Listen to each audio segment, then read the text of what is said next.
Hello, this is Virtualis the Chess Noob, learning and having fun with chess. Sometimes in a game of chess, we can get tunnel vision.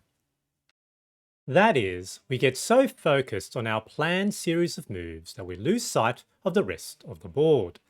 This is different to making a gambit or taking a calculated risk, as those are decisional choices.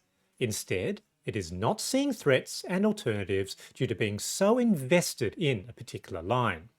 A situation where this can happen is when we are trying to create a mate in one threat. And I'm going to talk about two games I played recently back to back as examples. Please enjoy. Let's start with a quick review of the game. So there we are, chess.com's algorithm. I played quite inaccurately in this game. That's 50%. The opponent did a little bit better. Similar number of good moves, but I made some more inaccuracies. And interestingly, the opponent actually made more blunders, and yet nonetheless, I still was unsuccessful in this game, losing the game. Now let's have a look at the analysis now. There we are. Now I played the Vienna, so e4, e5, knight c3.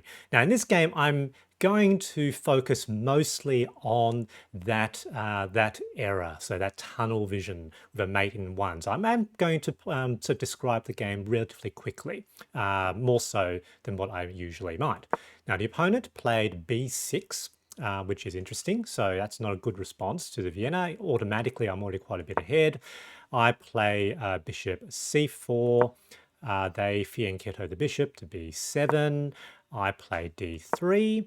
Opponent plays bishop e7, and I realized previously I could have probably just played a d5 straight away. So I played d5 at that move. They capture. I now capture back with queen. Opponent plays bishop f6. I obviously have to bring my queen back out of the attack of the bishop, so queen e3. Opponent plays knight c6. I now develop my knight to d5. Opponent plays bishop d4, continuing to harass the queen. I now play queen f3, which was a mistake, but my logic here was that I wanted to potentially line up for attack on the weak f7 pawn. Opponent plays knight e5, continuing to harass the queen, and this is one of the risks with having your queen in the middle of the board at the beginning of the match. I play queen e2, bringing it back, and that was the best move according to Sockfish, and we're sort of back to equality now. Opponent plays c6, need to move the knight out of the way, so knight c3, captures back.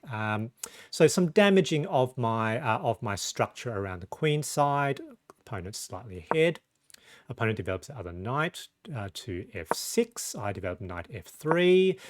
They bring their knight back to g6. And some toing and froing, though I would say that overall, in terms of the shuffling, we're not too different. I now develop bishop g5 with an idea that I would pin that knight, and also the pawn would potentially have an attack. So Stockfish reckons that wasn't that good. Back to equality. Now they short castles, and we are back to equality.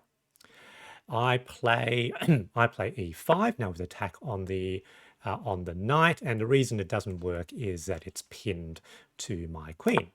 I now long castles to centralize the other rook to the d file. Opponent plays queen c7 with an extra attacker now on that pawn. So at this point, I decide to just whack that knight. Maybe do a bit of a trade, and if they capture back, then potentially here I weaken their defenses. And so I was pretty happy potentially with that. I brought the queen. So obviously at this point, I don't have enough defenders of that pawn. So I thought I'd bring the queen to the d file as well to create a battery. Opponent now, I suppose, logically brings their A rook, so AD, so rook 88, to also centralize. But this was apparently a bad move. And the reason it's a bad move is that I could potentially put queen into the A6 square, and that's very, very problematic for black. Now, I did see this, but I wasn't too sure how I could really operationalize that. And I wasn't entirely sure I wanted to have potentially one of my most active pieces stuck on the edge of the board, even though it's hanging around the king's territory. So I captured because I thought that pawn was otherwise lost. And I thought here potentially this was where I would have that mate in one attack. Now, as it turns out, I was so focused on that, I didn't see that this queen controls this long dark square diagonal. So they make that move. And what I really potentially could have done here now is play g3, because the problem is if I bring the queen all the way to h6 with the queen and the king on the same diagonal, they can force a queen trade by playing queen f4, and then potentially we would be forced to trade. However, if I had a pawn there, also protecting the f4 square, then that forced queen trade no longer works, and I think that might even be a forced mate. However, I just simply didn't see that the queen was controlling that diagonal. Here, I wasn't fully committed yet, so I decided to pull the bishop back. They played a sort of a move that I thought didn't necessarily improve their position, a5. And here I thought, look, again, I just wasn't fully committed to that move. I was supposed a little bit hesitant. Here, they blocked that off. I thought, look, here maybe I have an option that that I was hoping potentially that the opponent would simply not see that potential threat, which is why I made that move, effectively gambiting the knight, but that was probably, not really necessary. They capture, and here I moved queen to h6, but that's the great move, from the opponent. And I simply did not see that the opponent queen could force a trade. However, if I had my pawn on g4, that simply wouldn't work because I would be able to capture, and then I think that would be a forced mate. So in the rest of the game, basically, the opponent now is very, very substantially ahead. We shuffle some moves. Now, I tried to do my best to see whether or not I could maintain an advantage, but it basically doesn't work. I'm left now just with pawns. Opponent has rook, knight, and bishop. Here, I thought, rather than delay the agony, there is an argument about, never give up, never surrender. But here I did surrender. I did resign. A good game with the opponent.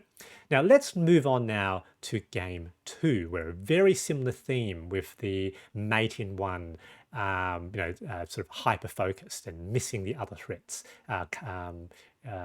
is done again. But in that game, I'm not the one who has the tunnel vision. All right, now let's have a look at game 2, review first. Now in this game, much more even. I think we both play a bit better, so about 84% accuracy, opponent 75. I played black in this game. I played perhaps a little bit more accurately, but we similarly had some errors that I didn't make a blunder in this game. And the opponent had one blunder. And that's the blunder that made all the difference in terms of that tunnel vision. Let's move on now to have a look at the analysis. There we go. And I played, as I said, black, and the opponent played the London system. So d4, I played d5, and they played bishop f4. I played knight f6, and just like with the first game, I'm going to move relatively quickly because we're going to look at that blunder. e3, bishop f5, bishop d3, knight e4. Now here I could have just taken, but I decided to sort of block with the knight. And here I really should have just learned my lesson, because I do have the I do have an opportunity of potentially setting a trap, but I seem to always miss the trap. e6, opponent now plays c3, which is a mistake because that bishop is no longer protected by the pawn on the c file, which means I can now potentially capture if the opponent needs to pretty much capture back, because that's forking those two pieces. King loses the right to castle. Now I lose a knight, but I then get a pawn and a bishop. However, missed that. That's okay. Knight c6. Opponent captures a knight. They saw what was coming. I capture back with the pawn in this instance. Opponent now plays bishop b5. I ask the question, what are they going to do?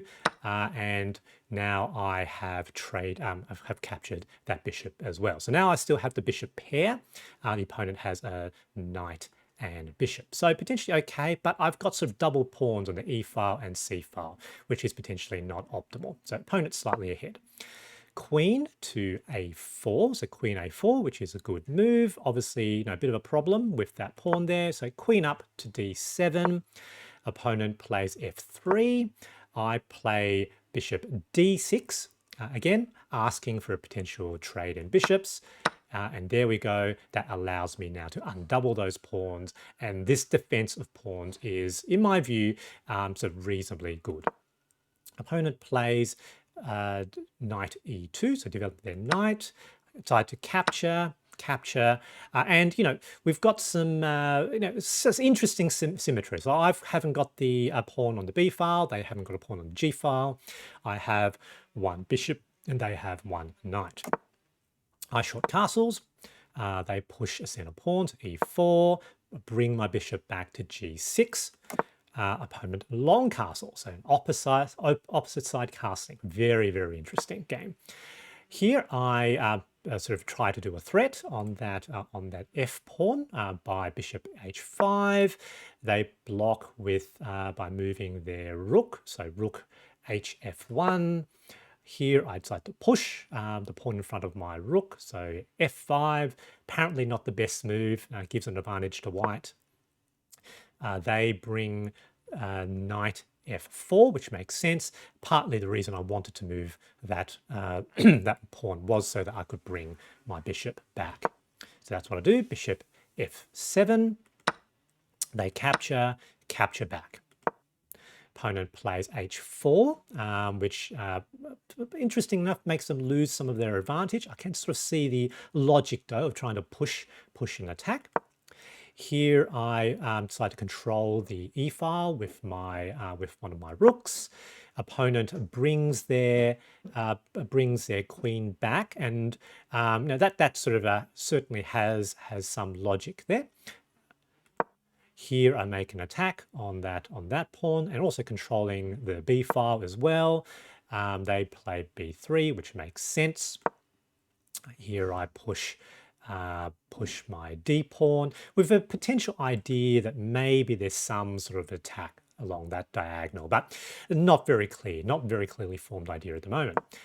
Opponent plays rook g1, lining up the rook with my king, so that kind of makes sense, I suppose. Here, lining the queen up, and also thinking that there was two threats here. Possibly capture the knight with check. Maybe there's a check there as well.